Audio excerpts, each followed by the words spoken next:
Let's watch Donald Trump Jr.'s speech and analyze it and talk about some of the stuff that he's saying that's just flat out misleading or propaganda.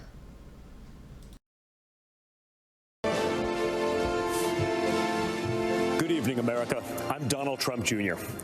We're here tonight to talk about the great American story, to talk about this country we all love, this land of promise and opportunity, of heroes and greatness. Just a few short months ago, we were seeing the American dream become a reality for more of our citizens than ever before. The greatest prolonged economic expansion in American history, the lowest unemployment rate in nearly 50 years, the lowest unemployment rates ever for Black Americans, Hispanic Americans, women, and pretty much every other demographic group. And then, courtesy of the Chinese Communist Party, the virus struck. The president quickly took action and shut down travel from China. Joe Biden and his Democrat allies called my father a racist and a xenophobe for doing it. They put political correctness ahead of the safety and security of the American people. Fortunately, as the virus began to spread... Okay, so keep in mind that even he mentioned the economy doing great.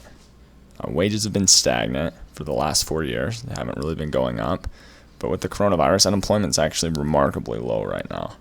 And then him talking about his father's response to the coronavirus.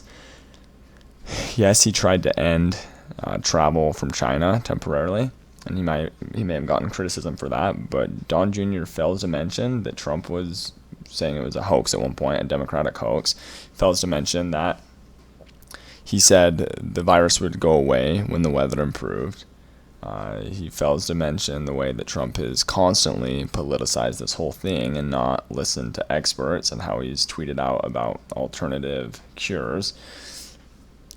Really, Trump's response has been an absolute joke. The U.S.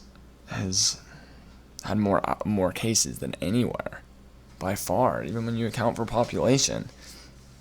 The idea that Trump is having success with the coronavirus, that's honestly laughable. Secured ventilators got to hospitals that needed them most. He delivered PPE to our brave frontline workers, and he rallied the mighty American private sector to tackle this new challenge. There's more work to do, but there is a light at the end of the tunnel. Job gains are outpacing what the so-called experts expected. But Biden's radical left-wing policies would stop our economic recovery cold. He's already talking about shutting the country down again. It's madness. Democrats claim to be for workers, but they've spent the entire pandemic trying to sneak a tax break for millionaires in Democrat states into the COVID relief bill. Then they attacked my father for suspending the payroll tax for middle-class workers. In fact, if you think about it, Joe Biden's entire economic platform seems designed to crush the working man and woman. He supported the worst trade deals in the history of the planet. He voted for the NAFTA nightmare. Down the tubes went our auto industry. He pushed for TPP. Goodbye, manufacturing jobs. Beijing Biden is so weak on China that the intelligence community recently assessed that the Chinese Communist Party favors Biden. They know he'll weaken us both economically and on a world stage. Biden also wants to bring in more illegal immigrants to take jobs from American citizens.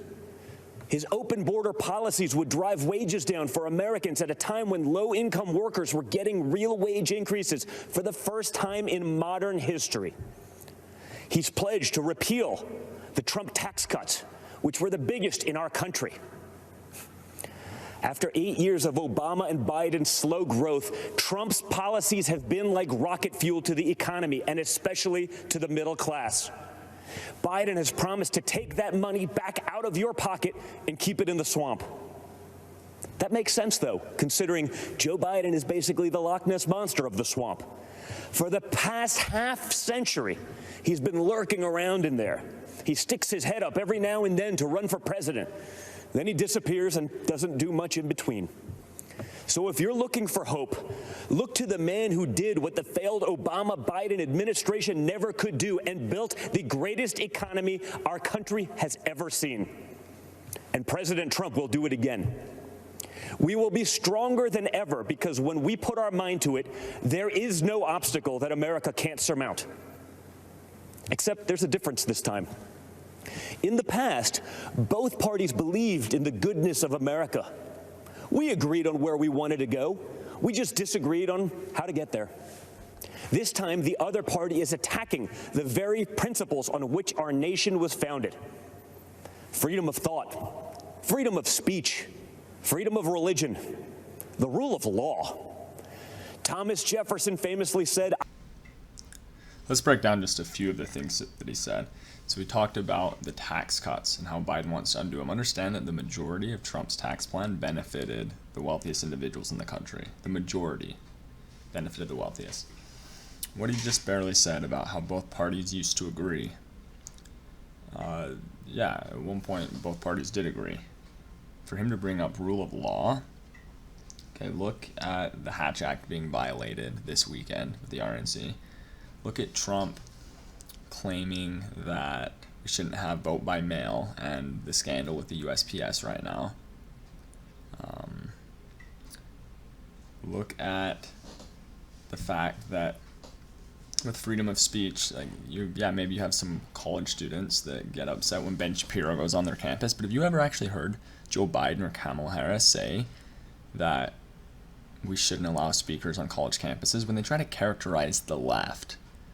Understand that is overly simplistic to imply that every single Democrat doesn't want speakers like Dinesh D'Souza or Ben Shapiro to be allowed on college campuses. That's just not true. Obama has even said before that college students need to toughen up and allow for a diversity of ideas.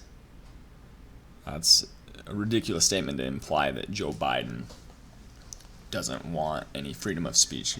Find one quote where he said that. And then on the idea of freedom of religion, hey, freedom of religion, that also includes freedom from religion. People can worship if they want, or they can choose not to. The idea that religious people are greatly oppressed in this country, like because they weren't meeting during the coronavirus, because it wasn't viewed as essential as like grocery stores. Couldn't they meet over Skype for a little bit? Now a lot of religions are meeting. The idea that they're just horribly oppressed, like that just doesn't really hold up to reality.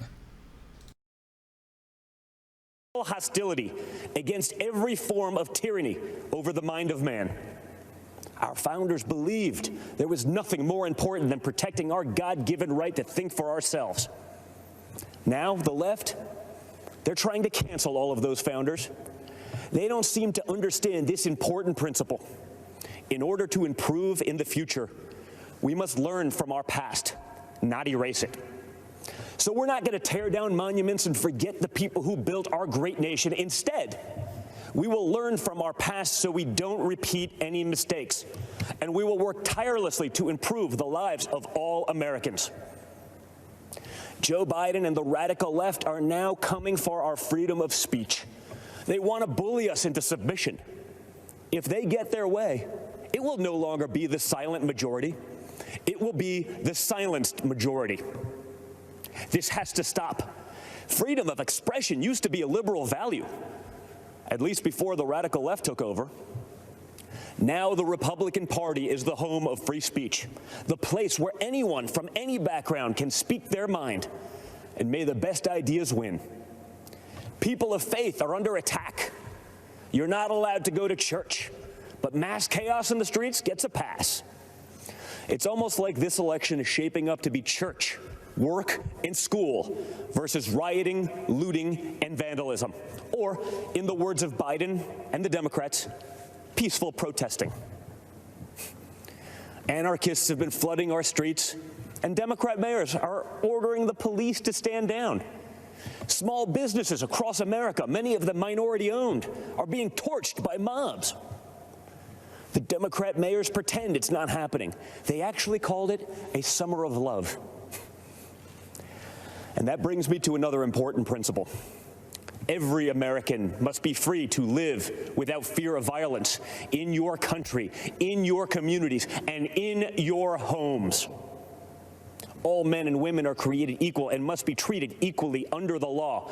That's why we must put an end to racism, and we must ensure that any police officer who abuses their powers is held accountable.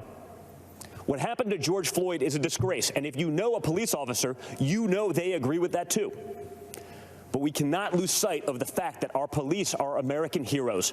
They deserve our deepest appreciation, because no matter what the Democrats say, you and I both know when we dial 911, we don't want it going to voicemail.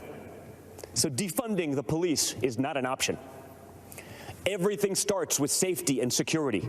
You can't have anything else without it.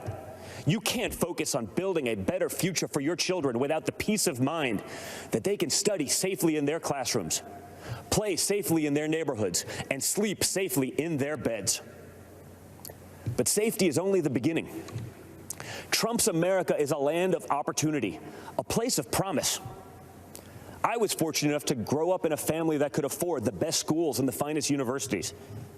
But a great education cannot be the exclusive right of the rich and powerful. It must be accessible to all. And that's why my dad is pro-school choice.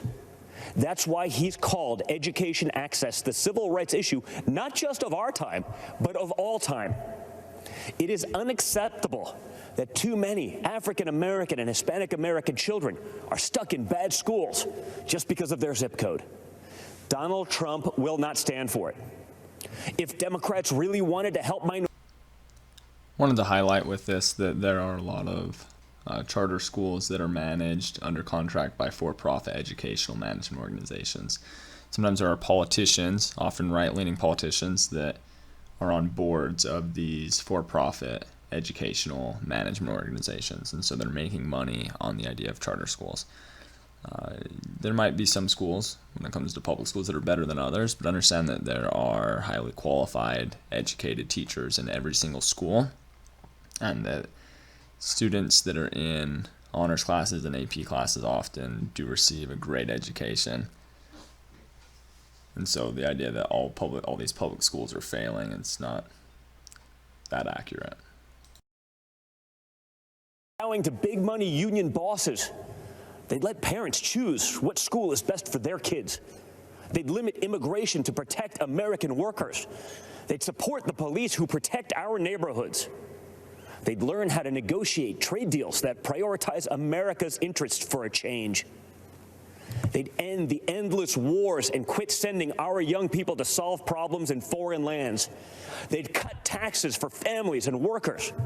They'd create opportunity zones that drive investment into inner cities.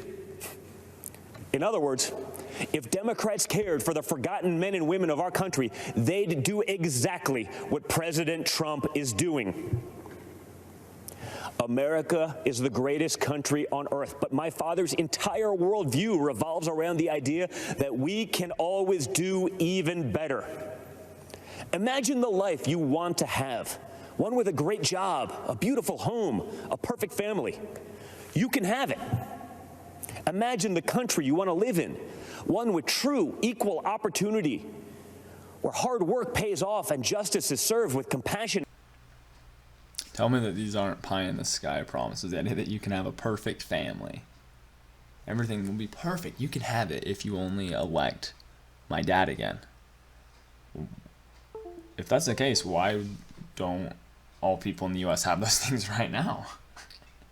He's had 4 years. Why don't we all have a perfect family and a beautiful home and all of those things like right now in this instance, if Trump is just such a genius and has all these wonderful tricks up his sleeve that he's going to do to make our country so much better?